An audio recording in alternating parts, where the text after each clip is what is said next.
ಅಪಘಾತವಾಗಿ ಆಸ್ಪತ್ರೆಗೆ ದಾಖಲಾದ ಆ ಹುಡುಗಿ ಯಾರು? ಡಾಕ್ಟರ್ ರಾಜೇಶ್ಗೆ ಆ ವಿಧಿ ಸರಿಯಾದ ತಿರುಗೇಟು ನೀಡಿದ್ದು ಹೇಗೆ?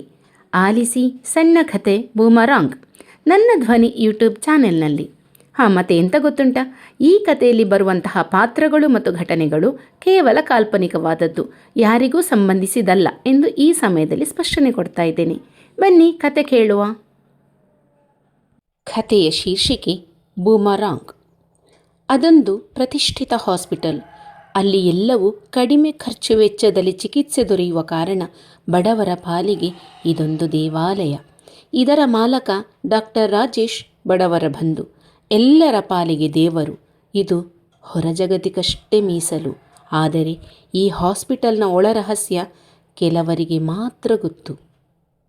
ಅಲ್ಲಿ ಕೆಲಸ ಮಾಡುತ್ತಿದ್ದ ಕೆಲವು ಪ್ರಾಮಾಣಿಕ ಡಾಕ್ಟರ್ಗಳು ಇದನ್ನು ವಿರೋಧಿಸಿದರೂ ಮರುಕ್ಷಣದಲ್ಲಿ ಅವರು ಈ ಹಾಸ್ಪಿಟಲ್ನ ಸಂಪರ್ಕ ಕಡಿದು ಇನ್ನೆಲ್ಲೋ ಹೋಗಬೇಕಾಗಿತ್ತು, ಅಥವಾ ಈ ಭೂಮಿಯ ಮೇಲಿನ ಸಂಪರ್ಕವೇ ಕಡಿದು ಹೋಗುತ್ತಿತ್ತು.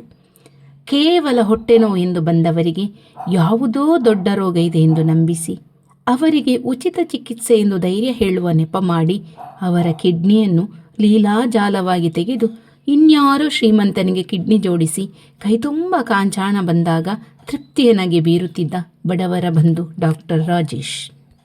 ಅಸಹಾಯಕ ಹೆಣ್ಣು ಮಕ್ಕಳು ಈ ಹಾಸ್ಪಿಟಲಿಗೆ ನುಗ್ಗಿದರೋ ನಂತರ ಅವರ ಪಾಡು ನಾಯಿ ಪಾಡಾಗುತ್ತಿತ್ತು. ತನ್ನ ವಿಕೃತ ಕಾಮಲೀಲೆಗೆ ಒಂದು ವೇಳೆ ಅವಕಾಶ ಸಿಕ್ಕರೆ ಅದನ್ನು ಯಾವತ್ತೂ ಆತ ಮಿಸ್ ಮಾಡಿಕೊಳ್ಳುತ್ತಿರಲಿಲ್ಲ. ಈ ನರರೂಪದ ರಾಕ್ಷಸ. ಅವನಿಗೆ ಬಲಿಯಾದ ಹೆಣ್ಣು ಮಕ್ಕಳು ತಮ್ಮ ಒಡಲಾಲದ ಕಿಚ್ಚನ್ನು ಕಕ್ಕಿ ಬಿಡಲು ಧೈರ್ಯವಿಲ್ಲದೆ ಮನಸ್ಸಲ್ಲಿ ಅದುಮಿಟ್ಟು ಕಪ್ಪು ಮೋಡಗಳ ಮಧ್ಯೆ ಮರೆಯಾದ ಚುಕ್ಕಿಯಂತೆ ಮಾಯವಾಗುತ್ತಿದ್ದರು. ಆ ದಿನ ರೂಮ್ನಲ್ಲಿದ್ದ ಡಾಕ್ಟರ್ ರಾಜೇಶ್ಗೆ ಹಾಸ್ಪಿಟಲ್ನಿಂದ ಕರೆ ಬಂತು. ಕಾಲ್ ರಿಸೀವ್ ಮಾಡಿದಾಗ ಅತ್ತ ಕಡೆನಾತನ ಬಲಗೈ ಭಂಟ ದಿನೇಶ್ ಮಾತನಾಡುತ್ತಿದ್ದ. ಸರ್, ನಮ್ಮ ಹಾಸ್ಪಿಟಲ್ಗೆ ಒಂದು ಆಕ್ಸಿಡೆಂಟ್ ಕೇಸ್ ಬಂದಿದೆ. ಮೇಜರ್ ಪ್ರಾಬ್ಲಮ್ ಏನೂ ಇಲ್ಲ, ಎಳೆಯ ಚಿಗುರು ಸರ್. ಪೊಲೀಸರಿಗೆ ವಿಷಯ ತಿಳಿಸಿದ್ದೇವೆ. ಅವರು 1 ಗಂಟೆಯಲ್ಲಿ ಬರಬಹುದು. ಆಕೆಯನ್ನು ಕರ್ಕೊಂಡು ಬಂದವರು ಈ ಹುಡುಗಿಯ ಪರಿಚಯ ಇಲ್ಲ ಅಂದರು. ಹಾಗಾಗಿ ಹುಡುಗಿ ಅಡ್ರೆಸ್ ಹುಡುಕ್ತಾ ಇದ್ದಾರೆ. ಏನು ಮಾಡಲಿ ಸರ್? ಮಾಡೋದೇನು, ನಮ್ಮ ಹಾಸ್ಪಿಟಲ್ನ ಟ್ರೀಟ್ಮೆಂಟ್ ಏನೆಲ್ಲ ಇದೆ ಅದನ್ನು ಕೊಡಿಸು. ಅದೇ ರಾಗ, ಅದೇ ಹಾಡು ಎಲ್ಲ ಅರೇಂಜ್ ಮಾಡು.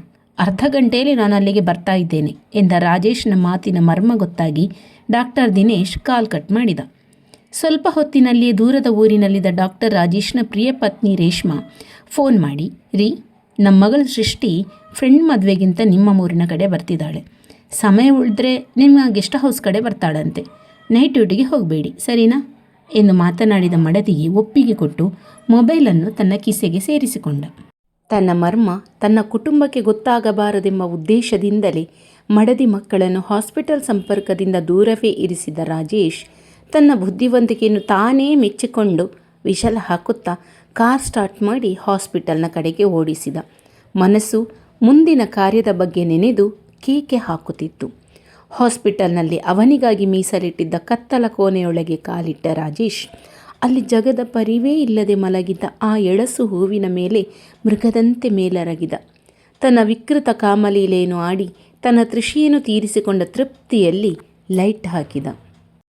ಅಷ್ಟೇ, ಕೂಡಲೇ ಅವನ ತಲೆಯೊಳಗೆ 100 ಸಿಡಿಲು ಒಮ್ಮೆಲೆ ಬಡಿದಂತಾಗಿ ಮಗಳೇ ಎಂಬ ಆರ್ತನಾದ ಹೊರಹೊಮ್ಮಿತು. ಆದರೆ ಈ ಹೆಣ್ಣು ಮಗಳು ತನ್ನ ತಂದೆಯ ನಿಜರೂಪವನ್ನು ನೋಡುವ ಮೊದಲೇ ಇಹಲೋಕ ತ್ಯಜಿಸಿದ್ದಳು. ಅವನು ಯಾರಿಗೋಸ್ಕರ ಕಾಂಚಾನವನ್ನು ಸಂಪಾದಿಸಿದ್ದನೋ, ಯಾರಿಗೋಸ್ಕರ ಭವಿಷ್ಯ ರೂಪಿಸಿದ್ದನೋ ಅದು ಅವನ ಎದುರೇ ಸುಟ್ಟು ಬೂದಿಯಂತಾಗಿತ್ತು. ಅವನು ಚಿತ್ತಸ್ವಾಸ್ಥ್ಯವನ್ನು ಕಳೆದುಕೊಂಡು ಇನ್ನು ಜೀವನ ಪೂರ್ತಿ ಚೇತರಿಸಿಕೊಳ್ಳಲಾಗದಂತಹ ಹುಚ್ಚನಾಗಿ ಹೋಗಿದ್ದ. ವಿಧಿ ಅವನು ಮಾಡಿದ ತಪ್ಪಿಗೆ ಸರಿಯಾದ ತಿರುಗೇಟು ನೀಡಿತ್ತು. ಕಥೆಯನ್ನು ಪೂರ್ತಿಯಾಗಿ ಆಲಿಸಿದ್ರಲ್ಲ ನನ್ನ ಪ್ರೀತಿಯ ವೀಕ್ಷಕರೇ. ಈ ಕಥೆ ಇಷ್ಟ ಆದರೆ ಲೈಕ್ ಮಾಡಿ, ಶೇರ್ ಮಾಡಿ, ಕಮೆಂಟ್ ಮಾಡಿ.